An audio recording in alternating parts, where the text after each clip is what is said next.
The longest drive in Buffalo Bills franchise history since 2016 is 17 plays, 89 yards, time of possession 9 minutes 58 seconds. The Buffalo Bills play distribution was 71% run, 29% pass. The Buffalo Bills have had at least one drive longer than 4 minutes in each and every single game this season. We can take a look at the run versus pass balance in this offense, and a surprising stat here is that the Buffalo Bills have averaged running the ball 55% of the time and passed it 45% of the time. I went back to each and every single game this season and looked at all the long drives here for the Buffalo Bills. Whether it resulted in a field goal or a touchdown, we can clearly add up all these totals. After adding up all the long sustained drives that resulted in touchdowns or field goals, I took the stats and plopped them in ChatGPT to get a consolidated image here, and we can clearly see the play distribution between run and pass. Versus the New York Jets, the Bills ran it 37% of the time, and we passed it 63% of the time. And keep in mind, we lost that game. Versus the Miami Dolphins, the Buffalo Bills, you could see all the long, sustained drives. The most successful game this season came against the Miami Dolphins. I spent a lot of time diving into this game to see the success, to see any sort of reoccurring themes for the Buffalo Bills this season. And you could see here that Murray and Cook were really the lead running backs so far this season. I know everyone's upset with Damian Harris going down, that we have Ty Johnson being called up now, but again, Murray and Cook have really been the successful running backs so far. And the other thing versus Miami is just to quickly glance and see how balanced the Buffalo Bills were. You know, the first two opening drives were 50% run, 50% pass. The third scoring touchdown drive was 40% run, 60% pass. And it goes back to 50-50 and then 33-67, but back to 50-50. Versus the Raiders, the Bills had a lot of long sustained drives, but it was a little bit different. We started passing the ball a little bit more, but you could see towards the end of the game, as we started getting ahead, the Bills really started doing some punishing with running the football. 47% run, and then on the final drive of the game, the Bills were 82% run, only 18% pass. Stick with me because I'm going to be averaging and consolidating all of these stats to show you guys something very special. The opening drive versus the Commanders, the Bills only ran it 19% of the time, 81% pass, but when we finished the game, 9 plays, 64 yards for a touchdown, it was 100% running plays.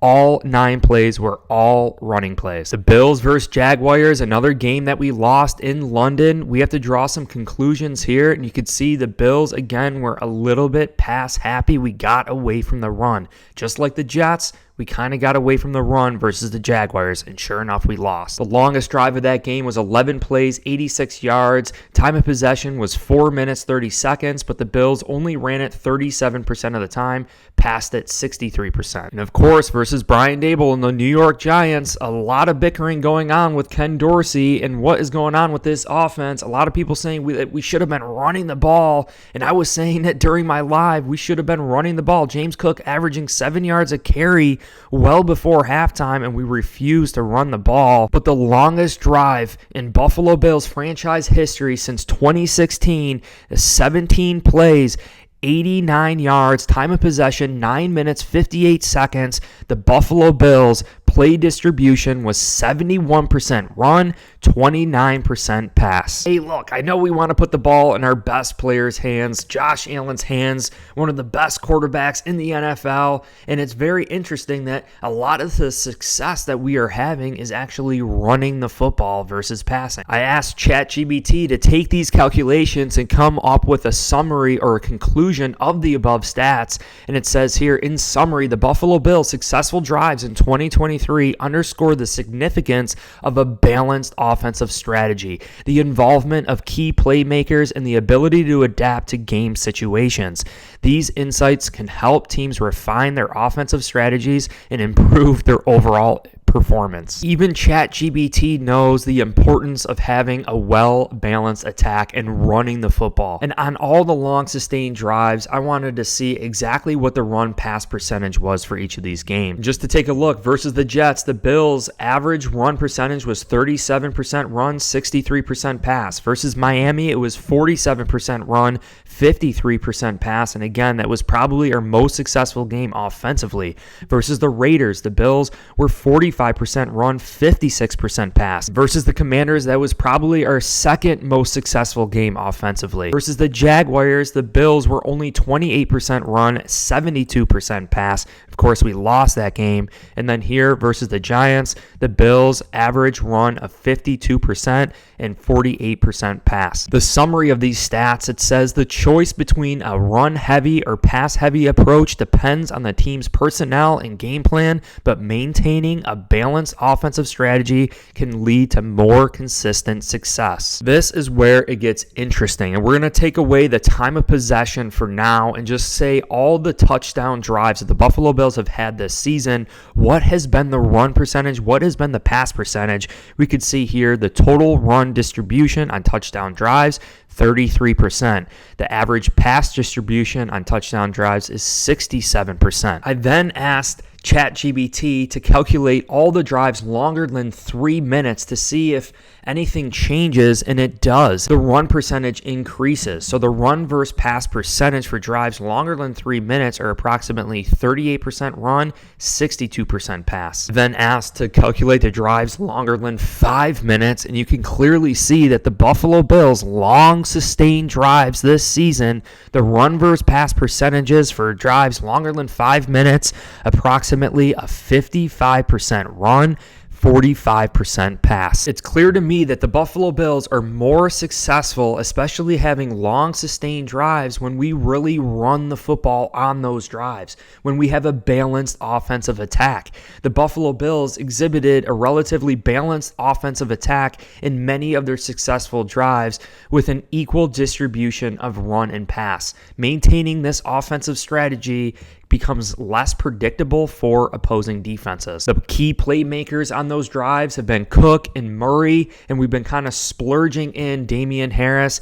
but really Cook and Murray were the crucial roles in these long, successful drives. Several of the touchdown drives had a very short time of possession, and really what that means is that the Bills emphasizing their ability to execute quick, efficient plays and score points in a short amount of time. Now, we did have some passing emphasis in certain games this season, including the Raiders and Commanders, both of which that we won, but the Bills really leaned on passing plays during those games of those long, successful drives. The Bills had a drive of 87% pass and also 100% pass during those games. The running dominance of the Buffalo Bills was really showed against the Giants, and the Bills relied heavily on running plays with 71% of the plays dedicated to the run in one drive. Coming in that second half, Ken Dorsey just took a little too long to adjust.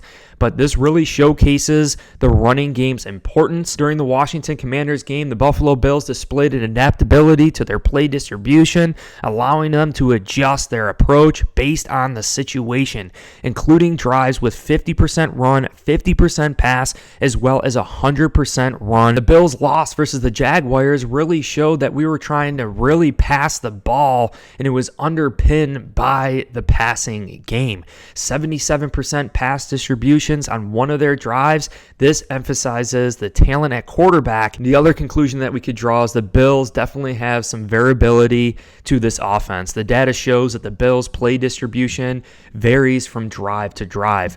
This ability to adapt their offensive strategy may be a key factor in their overall success. The Buffalo Bills and Josh Allen clearly have an ability to score fast, giving the certain time and situation during games. If it's right before halftime or the end of the game and we're trying to get caught up in the score, Josh Allen could obviously make all the throws and make all those passes. But when we take a look at all the long sustained drives that the Buffalo Bills have had, which we ultimately want, the efficiency of an offense, giving a break to our defense, we can clearly see plays and drives longer than 5 minutes. The Buffalo Bills are more run heavy than passing it, and it's actually made us more effective. So knowing that the Buffalo Bills are most successful when we're running the ball 55% of the time and only passing it 45% of the time proves that we need to be a much more balanced offense. And I didn't calculate each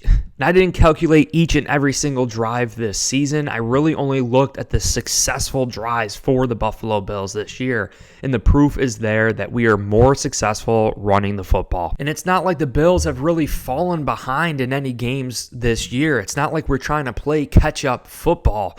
And I really think Ken Dorsey should take a look at the stats, stick with what is working with the Buffalo Bills, and it is clearly running the football. And I know Thurman Thomas, he was saying he doesn't like that draw play, and I completely get it. Maybe once a game. And Mikey over at Mafia Sports Report, I think, nailed it right on the head. When you run the draw play, it really is successful that first time that you call it and not so much after. Understand using it maybe once in a blue moon. And the other problem the Bills have had less success on are those sweep plays with James Cook on the perimeter, having our offensive linemen maintain their blocks, their initial contact, that initial shock on that defensive line is great, but we're not sustaining our blocks on those sweep plays. So my advice to Ken Dorsey is to clearly run the ball more, get rid of that draw play, maybe coach up this offensive line a little bit better on those sweep plays, but we are more of a power running attack with Osiris Torrance and all these guys out there. Maybe the Buffalo Bills should just get away from those sweep plays if our offensive line doesn't have that ability. Now, again, you don't want to take anything away from Josh Allen. You don't want to take away his ability to score quick, and I understand the philosophy during games is for us to score points, to run up that score so opposing teams don't run the ball against us. But really, we have proved that we are able to stop the run. Before the signing of Daquan Jones, before the signing and return of Jordan Phillips, and before the signing of Poona Ford, the Buffalo Bills got thrashed by Mac Jones and the Patriots, only passing the ball 3 times. That is in our past. The Buffalo Bills have proved last year that we could stop the run. We proved this year that we could stop the run, even with 2 coverage linebackers. Let me know what you guys think in the comment section below. Do you think Ken Dorsey should stick with running the football? Do you think that is the second option to Stephon Diggs? You know, I understand still having a need for a second option in the passing game. Dalton Kincaid not there. Who's going to rise to that occasion for Bills Mafia? But I hope you guys enjoyed this thorough episode of Bills News Consolidated, breaking down all the long, successful drives for the Buffalo Bills, taking a look at the time of possession, the pass versus run distribution. Hopefully, Ken Dorsey sees this video and they can implement it for this upcoming season. Appreciate you guys, and go Bills.